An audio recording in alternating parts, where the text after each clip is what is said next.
यो, बीबी here. कभी किसी तख्त के लिए हुई जंग के बारे में सुना है? आज हम जानेंगे स्पेनिश सक्सेशन के युद्ध के बारे में। सोचो, 17वीं सदी का यूरोप, आलीशान महल, शक्तिशाली राजा और ढेर सारा ड्रामा। ये सब शुरू हुआ स्पेन के राजा चार्ल्स द्वितीय के बिना किसी बच्चे के मरने से। ये बंदा स्पेन का आखिरी हैब्सबर्ग था। हर कोई स्पेनिश साम्राज्य का टुकड़ा चाहता था। फ्रांस अपने पोते को स्पेनिश तख्त पर बिठाना चाहता था, लेकिन इंग्लैंड और नीदरलैंड इससे खुश नहीं थे। उन्होंने लुई 14वें का विरोध करने के लिए एक ग्रैंड अलायंस बनाया। इस तरह शुरू हुआ स्पेनिश सक्सेशन का युद्ध। कुछ महाकाव्य लड़ाइयों और राजनीतिक साजिशों के लिए तैयार हो जाइए।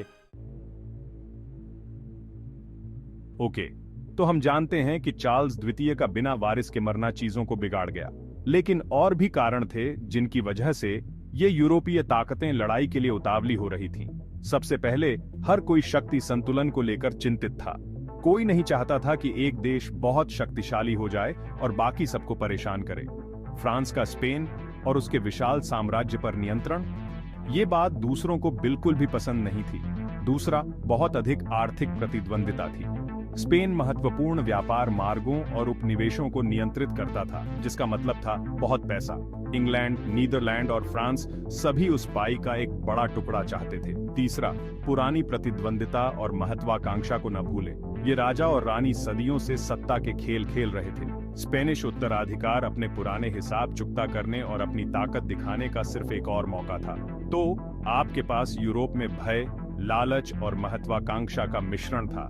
एक खाली तख्त और सत्ता के भूखे शासकों का एक समूह, और बूम, आपके पास युद्ध के लिए एक नुस्खा है। ठीक है, अब बारी है कुछ एक्शन की। स्पेनिश सक्सेशन का युद्ध भयानक लड़ाइयों से भरा था, जो बॉलीवुड के सबसे कठिन फाइट सीन को भी फीका कर देगा। सबसे प्रसिद्ध लड़ाइयों में से एक थी 1704 में ब्लेनहेम की लड़ाई।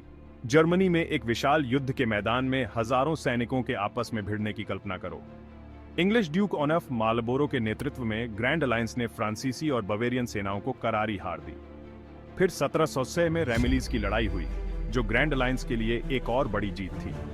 फ्रांसीसी पीछे हट रहे थे और उनकी त्वरित जीत की उम्मीदें धूमिल हो गई थी। लेकिन यह सिर्फ भूमि की लड़ाई के बारे में नहीं था। युद्ध समुद्र में भी फैल गया। अपनी समुद्री यात्रा क्षमताओं के लिए जानी जाने वाली अंग्रेजी नौसेना ने महत्वपूर्ण जीत हासिल की। फ्रांसीसी आपूर्ति लाइनों को काट दिया और उनकी स्थिति को कमजोर कर दिया। चौथा भाग, शांति बनाना। उट्रेक्ट की संधि। एक दशक से भी अधिक समय तक लड़ने के बाद हर कोई थक चुका था। इस खूनी संघर्ष को समाप्त करने के लिए बातचीत करने और कोई रास्ता खोजने का समय आ गया था। 1713 में उट्रेक्ट की संधि पर हस्ताक्षर किए गए, जिसने मूल रूप से यूरोप के नक्शे को फिर से तैयार किया। तो मुख्य बातें क्या थीं? खैर, लुई 14वें का पोता फिलिप स्पेन का राजा तो बना, लेकिन फ्रांस और स्पेन द्वारा अपने सिंहासन को कभी एक नहीं करने का वादा करने के बाद इस पूरे उत्तराधिकार नाटक की पुनरावृत्ति कोई नहीं चाहता था। इंग्लैंड एक बड़े विजेता के रूप में उभरा, जिसने जिब्राल्टर और मिनोर्का जैसे क्षेत्रों को प्राप्त किया।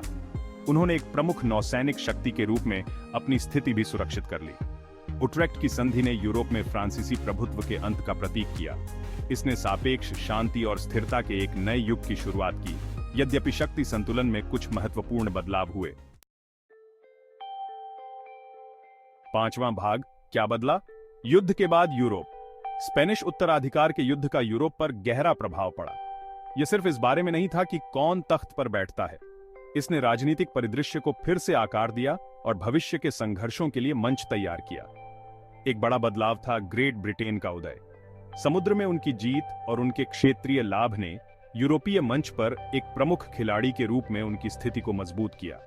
वे स्कूल के नए कूल बच्चे जैसे थे और हर कोई उनका दोस्त बनना चाहता था, या कम से कम उन्हें नाराज नहीं करना चाहता था। इस बीच फ्रांस, हालांकि पूरी तरह से समाप्त नहीं हुआ था, काफी कमजोर हो गया था। उन्हें कुछ क्षेत्रों को छोड़ना पड़ा और यूरोप पर हावी होने का उनका सपना चकनाचूर हो गया था। युद्ध ने गठबंधनों और कूटनीति के महत्व पर भी प्रकाश डाला। देशों ने महसूस किया कि वे अपनी मर्जी से हर चीज पर विजय प्राप्त नहीं कर सकते। उन्हें एक साथ काम करना था, बातचीत करनी थी और शक्ति संतुलन बनाए रखने के तरीके खोजने थे।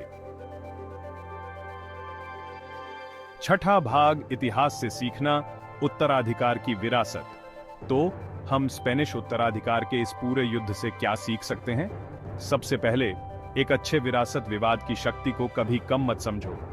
इतिहास शक्ति, महत्वाकांक्षा और संघर्ष के परिणामों के बारे में बहुमूल्य पाठों से भरा है। युद्ध हमें याद दिलाता है कि कभी-कभी छोटी-छोटी घटनाएं, जैसे एक राजा का बिना वारिस के मरना, बहुत बड़े प्रभाव डाल सकती है। शांति अक्सर नाजुक होती है और इसे बनाए रखने के लिए निरंतर प्रयास की आवश्यकता होती है। स्पेनिश उत्तराधिकार की कहानी हमें इतिहास को समझने के महत्व को सिखाती है। अतीत की गलतियों और सफलताओं के बारे में जानकर हम उम्मीद कर सकते हैं कि एक बेहतर भविष्य बना सकते हैं। स्पेनिश उत्तराधिकार का युद्ध यूरोपीय इतिहास का एक जटिल और आकर्षक अध्याय